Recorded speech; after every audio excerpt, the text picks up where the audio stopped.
And welcome to a new episode of PR360. And I'm your host, Brett Deister. If you please subscribe to PR360 on all your favorite podcasting apps, leave a 5-star review. Let's get to that number one spot in the business category for PR and marketing, since, well, the podcast categories don't really differentiate us at all. So we're just PR and marketing. But anyways, I'm here with John McCartney. He's back, actually. He was here last April to talk about basically social media for the most part, but this time he's back for different things, and this is going to be more about the peso, not the actual peso from Mexico, but actual peso as an acronym. He's also going to be talking about PR strategy, also about podcasting, YouTubers, and everything else. But he has 20 years of experience, and he's in San Francisco and New York leading PR and social media campaigns for a number of technology brands, advertising, marketing, media, entertainment, health, financial, and cannabis industry. So he's got a wide breadth of that one, but we're just happy to have him back. So welcome to the show, John. Brett, thanks so much for having me back on.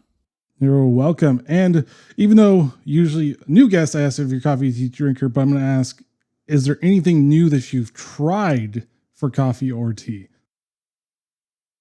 No, I haven't. I'm still coffee. I remember the last time I was on your program, I talked about starting to create my own cold brew, but for the most part, every day I just drink like 12 ounces of coffee, and I usually make it through one of these like Nespresso machines and just a little like hazelnut creamer, and I'm good to go. Gotcha. And then I gave a brief summary of your expertise, but can you give our listeners a little bit more, if they didn't see the previous episode, about what you do? Yeah, so I've been working in PR and marketing for about 20 plus years between New York, San Francisco, and now in Los Angeles.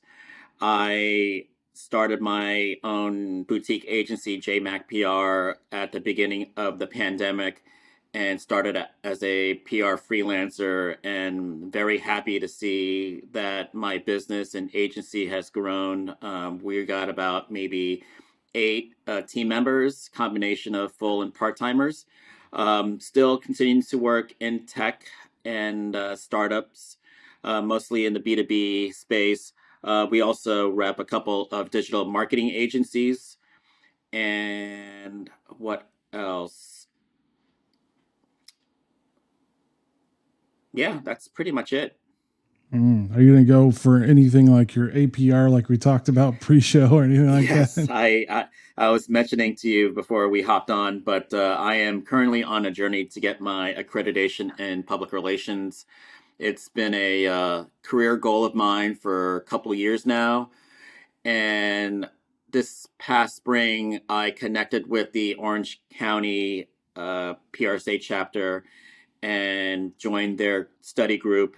And I, as part of the journey, I had to put together this panel presentation and present it to 3 judges who all have their APRs, and was able to pass that, which allowed me to move on to the computer-based exam, which I discovered in September that you have to go to a testing center. I went to the one in Anaheim, surprised that there wasn't any testing centers here in Los Angeles. But it's pretty massive for the test. It's about 3 hours. I think about 170 questions, multiple choice. And unfortunately, I didn't pass it this time around. I missed it by 4 points. But I'm back to studying again and looking to do the redo at some point. Gotcha. And then for those that don't know, the APR is basically like I joked to the MD of public relations. It gives you kind of like this accreditation of that you know what you're doing. Yeah, and I got to say that studying for this APR, it allowed me to uh, sort of discover some key things that I could start using in our PR programs for clients. There's this thing that they call like RPI, which is like research, planning, implementation, and evaluation, and also just knowing the differences between goals and objectives. And when you come up with an objective, it has to sort of be realistic, and using that a smart acronym, I believe. There's got to be a certain goal within a certain time frame, and but that was one of the key things that I discovered. But I think overall, passing that panel presentation and putting that presentation together um, helped me sort of figure out that, yeah, I mean, I feel like I know best practices in PR, and especially from an ethical standpoint. So it was good to go through that part of the journey. And now it's like the big exam that I need to pass, because it would be great to say that, yeah, I got my APR and I can update my LinkedIn. True. But moving on to what we're going to be talking about is, for those unfamiliar, what is the peso? I know people know the peso as the Yep. Mexican currency, but what is the peso when we're talking about public relations? Sure, absolutely. So Peso is for paid media, earned media, social media, and owned media. And my belief when it comes to the Peso model is that um, for any kind of marketing campaign to really work well, especially a PR campaign, you need to have all four elements working together. So, for example, on the earned media side, you can work in getting a placement for a client from an earned standpoint, and then you can use that towards amplifying it through social channels. Um, and then also you could use some of that to maybe create your own content that you can have your client create and have it placed on their website. So it helps drive traffic to their website, and it helps with site visits. Um, and then um, and then the paid media, you could also put some media spend on either the placement that you garnered from an earned standpoint. So it just feels like if you can have all four elements of the peso model working, it will provide a lot of value from a PR standpoint. And so, how did PR pros actually begin to actually do this? Because I know a lot of PR, for I think modern times or even the past, PR has always mostly been about earned, maybe a little Yeah. bit of paid, but mostly earned media. So how do you get the rest of it to work together and to integrate it into your PR strategy? Yeah, so I think it's just more just thinking big picture here, having that macro view, uh, and just looking at other ways where you can help promote your client into these different channels. So for us at our with our team, we uh, our two basic premises for our clients are to drive awareness and to also start building executive visibility and their thought leadership of the company stakeholders and spokespeople. So on the PR side, we have the earned media covered. And then on the thought leadership side, it's mostly from an own standpoint. So looking to work with clients on creating like their own byline articles, ghostwritten articles, white papers, reports, all that stuff that we can then leverage from a PR standpoint. And then we have a couple clients who are in the B2C space, one of which is in consumer electronics. So we have a partner who handles paid media. So we'll work with them to come in. And then we also have worked with clients on amplifying some of the coverage that we're garnering for them and be able to amplify and share that through their social channels. So, but I just think from a PR pro standpoint, you just have to really start expanding, and also being comfortable that you know that you have these different channels that you could leverage, and to be able to come up with these strategies that will help achieve like our premises here, which is to grow the awareness and to build the executive visibility. Gotcha. And then, I mean, how do you? Is there any tips on effectively doing this and effectively integrating with this?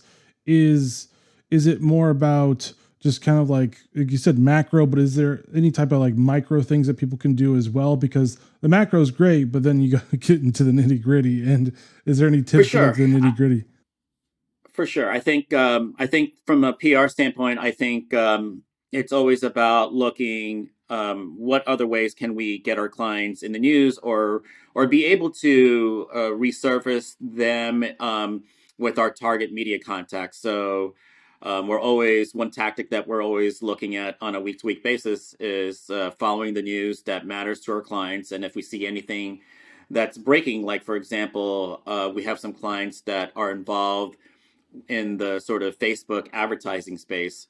So if there's anything there that's breaking, then we'll go to our client to say, hey, do you have any commentary that we can then use in some new proactive media pitching to our target media contacts for possible inclusion, or perhaps we can use that commentary into maybe a new byline article that we can create. So so that's one way from a tactical standpoint, that we're looking to make sure that our clients are top of mind with our target media contacts. But going back to the thought leadership standpoint, so we can take some of their commentary and then maybe use that as a foundation to build a byline article on. And then also, we like to have like intake calls with our clients' spokespeople just to see from them, like, what are the 2 to 3 trends that they're seeing that perhaps the media isn't covering. So then we would come up with some kind of campaign to focus on those viewpoints that we can then get to the media, whether it's just a straight media pitch or something that we can turn to a byline article. Um, and then also from a social standpoint, you can use some of your clients' insights to maybe we can do like a webinar and be able to promote that through the social channels, and then also layer in some paid media spend. But I think it's just looking at what do you have, and then how do you sort of create like these tactics for each of these different channels, and then ultimately create like this roadmap uh, that will take you for each quarter to quarter. And so, I mean, even for like boutique PR agencies, this is an actual advantage for them because they can move a little bit quicker. They can actually like integrate this a Yeah. little bit more. Is this like a type of thing that boutique PR firms or agencies should actually like push forward through even more, even if the bigger guys are a little bit slower on this? Absolutely. I feel like there's an opportunity there, especially for boutique agencies like ours. We're in a really good spot because we've been very nimble, we've been very scrappy. I think when you work with like the bigger agencies, I think there is this sort of argument that there's a lot of red tape, there's a lot of approvals that have to go through, versus me as the agency principal, and I'm on the front lines working with our clients on a day-to-day basis. I can just quickly fire off an email or a Slack message to our client, like, here's an idea, what do you think? And to be able to just get that thing and going. So I do think there are some other benefits from a boutique agency standpoint that I would love to also talk about during this interview. Hmm.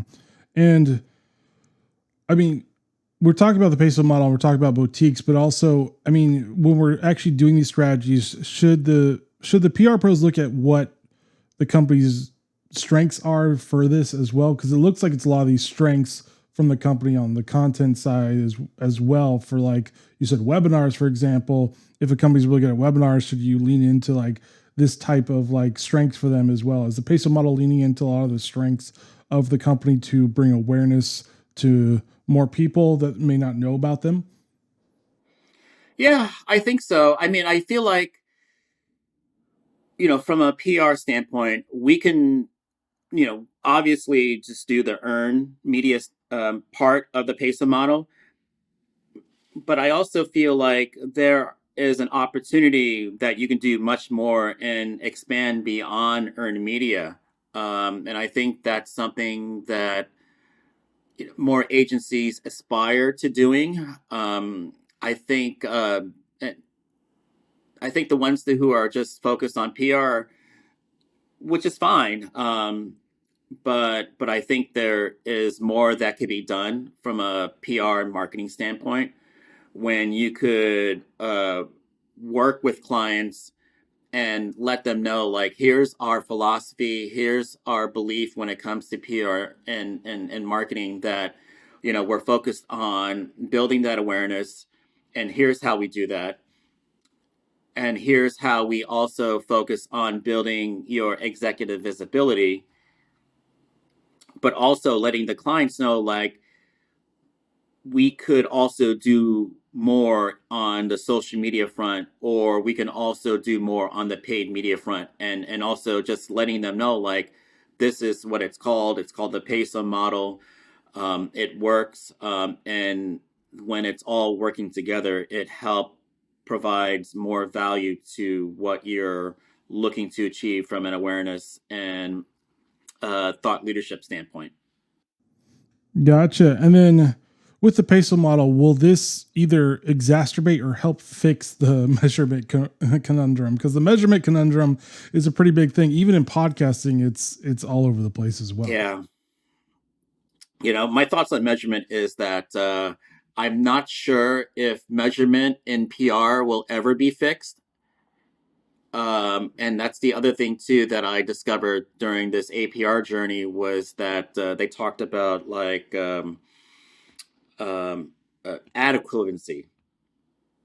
And I know in my beginning stages of my PR journey, there was talk about, like, oh, here, use this formula that will help you come up with the ad equivalency, but it's something that I just don't believe in. And also, it was noted during my APR journey thus far that ad equivalency is not a good measure. So I do think that that the measurement for PR professionals still needs to be fixed. I know for now we're just using reach as our sort of measurement. So that means, like, looking at a website's monthly uniques, looking at a YouTube channel subscribers, and also asking our clients to give us access to their Google Analytics, because that is still an area that I believe will showcase the efficacy of a PR campaign. So, like, for example, if we were to get coverage for a particular client, and in the article they hyperlink to our client's homepage, then we can show the client the connecting of the dots between, here's the announcement, here's the coverage that we secured for you, and then here is the referral traffic from that publication back to the client homepage. Gotcha. And then, I mean, even going off of that, is the tech not really there yet? I mean, I know Google is now transferring over to GA4, which is their new type of thing. Will that stuff, plus maybe even Web3's blockchain, will that help with maybe helping the measurement conundrum? Because I feel like we're still using old tech to figure out how to do this stuff. Yeah, I feel like it's, and I'm kind of surprised. I mean, I've been in this game for about 20 plus years, and measurement still hasn't been fixed. So, as someone who works in technology, I still hold out belief for innovation that something down the road might come up and will help solve that measurement problem. I mean, this is just going off the top of my head. Is there something else that we could actually look at? Maybe it is a holistic view of maybe looking at the ad reach, maybe looking at the GA or the Google Analytics, and maybe looking at maybe even YouTube stats and then eventually podcasting stats too, if you're doing all that other stuff. Is there something to like get a better picture, or are we just not there yet I, for I think figuring out? I think we're almost there. So, a number of our clients are in the ad tech space. So, measurement in advertising is a topic that continues to be covered by the news. And the one argument that they always bring up, I was just actually in New York a couple of weeks ago for Advertising Week, and I remember attending one of the panels, and it was brought up or resurfaced that measurement nirvana when it comes to advertising is making sure that you're reaching the right person at the right place at the right time. So, like for example, you could be watching Hulu, and maybe in your household you have just one Hulu account, and then you have a family, but you're watching a particular program, and then you get some advertising that you're like, that doesn't, this isn't relevant to me. So, I think using that premise about like right person, right place, right time, um, how do we sort of transfer that to a PR standpoint? Because there's a lot of information, there's a lot of different channels, but how are you effectively reaching your target audience at the right time? Hmm. Gotcha. And then for the smaller PR firms, how can they actually figure out their own formulas for this? Because PR agencies have to figure out their value for each company. So is there kind of like a method of like at least giving like a big picture to their clients of like, look, this is how well you're doing on YouTube. This is how well you're doing on the reach for your ads. This is how well you're doing on the reach from press, because earned is always valuable too. Is there like some type of thing PR agencies, or at least the small ones, can do that aren't too like expensive for buying all those interesting tech measurements? No, I don't think so. I'm part of the PRSA Counselors Academy, and it's a group comprised of like agency owners and principals. And I think the other day someone posted a message about like, hey, what are you all using for measurement? Some people are talking about Meltwater. Um, we use Critical Mention, Talkwalker, um, and Google Alerts from a monitoring standpoint. But when you're looking at these other platforms, and most of them are from a social standpoint, it doesn't really transfer over to what we're looking to achieve from a PR standpoint. So usually when we work with clients at the onset, we'll say, provided that we're getting all the necessary materials and assets that we can leverage to be successful, then we'll say like, in 6 months time, we will increase your awareness in terms of monthly uniques by X%, because that's a way where we can tangibly measure like and calculate all the different monthly uniques for all the publications that we pitch to and get some coverage for.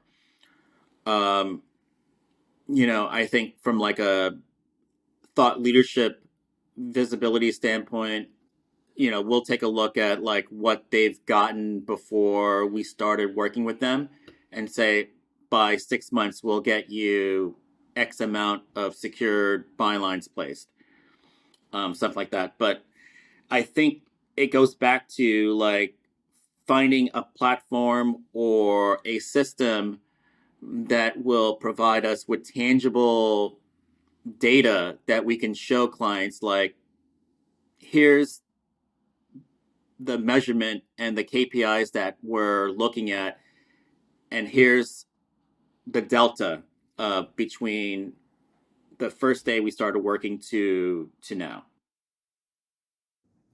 Gotcha. So it's basically a before and after type of a thing. Here's where you were, here's where you are right now, Yep, and this is how much we've done for you, or this is how much reach, or this is how much awareness, or whatever your actual campaign goals are.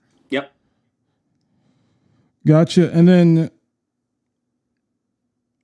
Are there any mediums or future mediums that are going to be good for awareness campaigns? Because I know a lot of times PR pros are about awareness, because you gotta make sure that people know what your company is. I mean, Yep. we're not all Apples, we're not all Microsofts, Googles, and Amazons.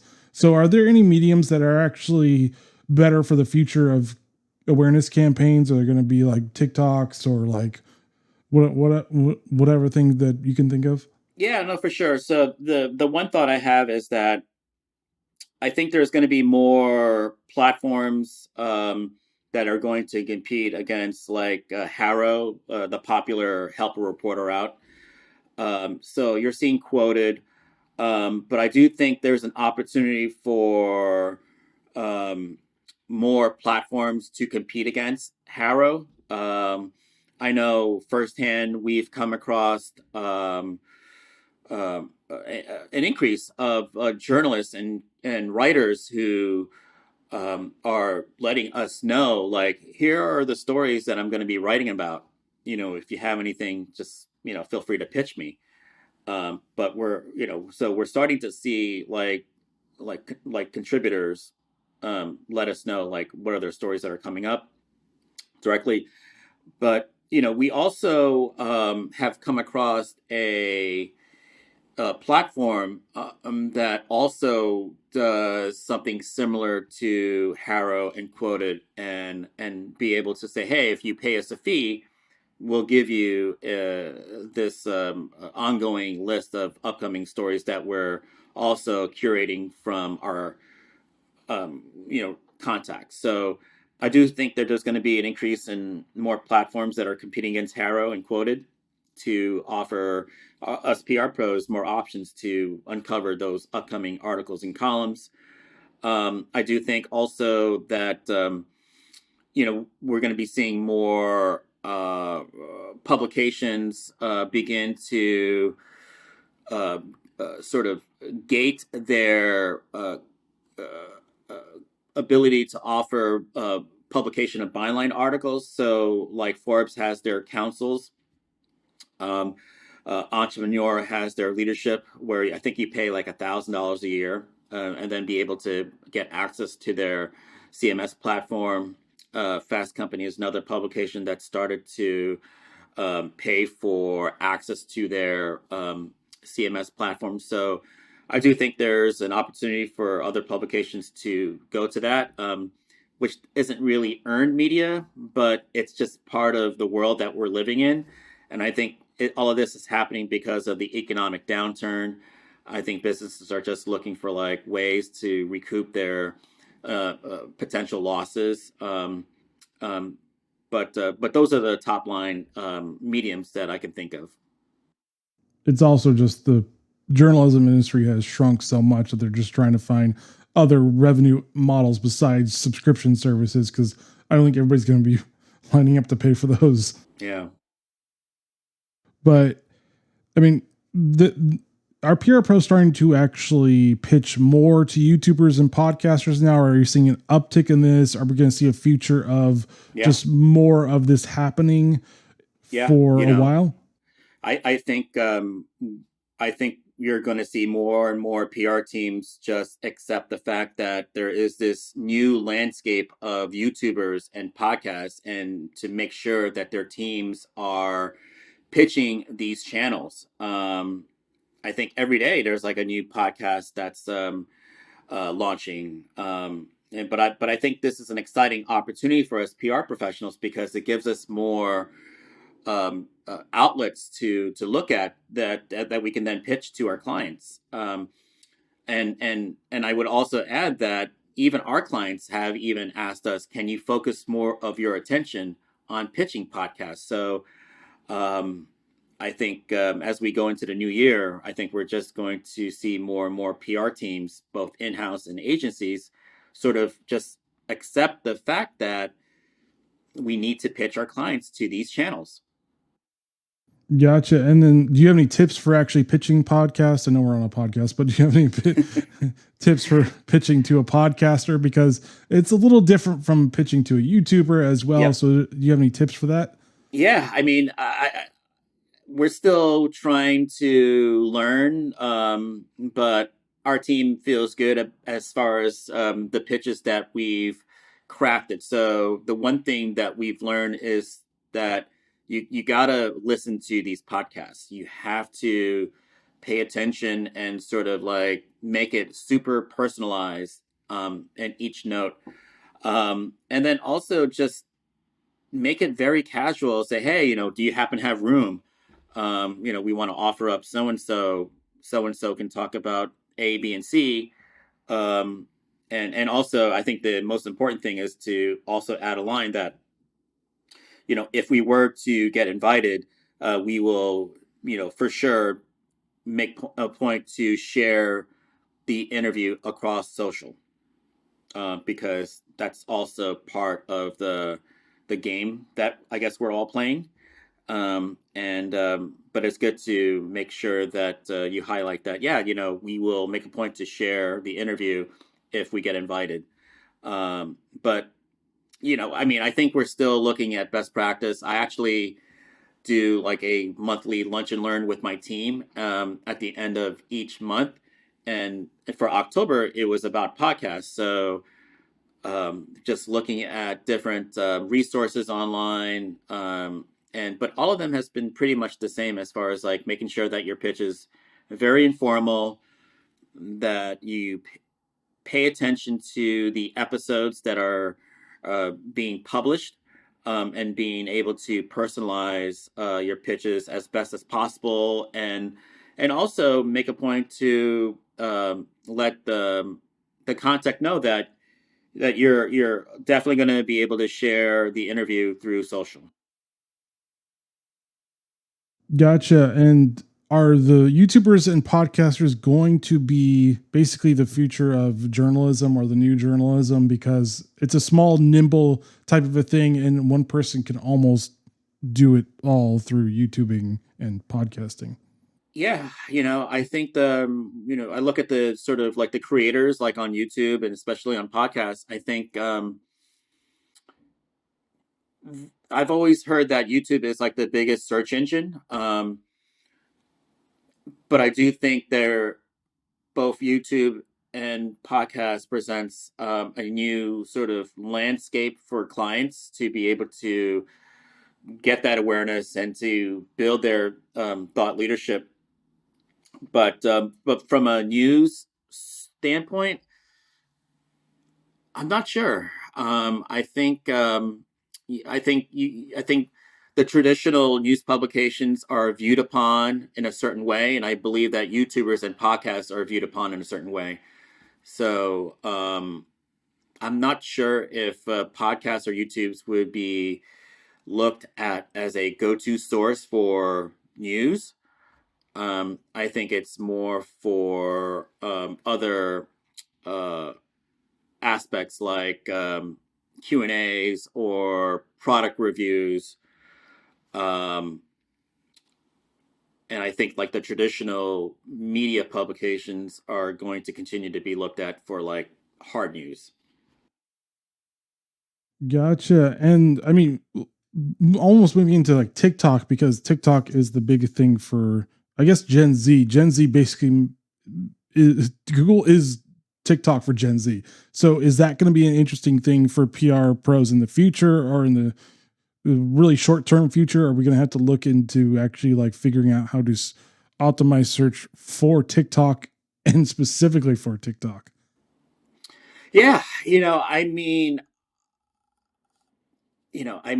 see the data about TikTok and how popular it is with the Gen Z millennial crowd. And I know like a couple of my team members are in that demo, and they've told me that while they don't create TikTok videos, they mostly use it for consumption. Um, and I just think that TikTok definitely for sure could be a place for not for original reporting, but for amplifying the news from these other traditional media publications. I think just the reach and scale of TikTok, I think it's just so much better from an appeal standpoint versus like, Instagram or Snap. But I do see a lot of great potential and movement for TikTok when it comes to amplifying news and perhaps being looked at more from maybe in the same vein as like a podcast or a YouTuber, where perhaps people will just send a pitch to a TikToker and say, hey, can you do an interview or Q&A or chat with my client? So I think there's some potential there. Fun question for you. What is your big pet peeve that you want to see gone from PR in 2023? Okay. And I think this is something that also has gone back to when I first started working 20 plus years ago. But I would like to see, and this is something that I have probably said before in passing conversation with some of my PR friends, but the importance of making sure that you're pitching the right people. I hear from reporters from time to time, like, oh, here's another bad pitch, from somebody who doesn't know what I cover.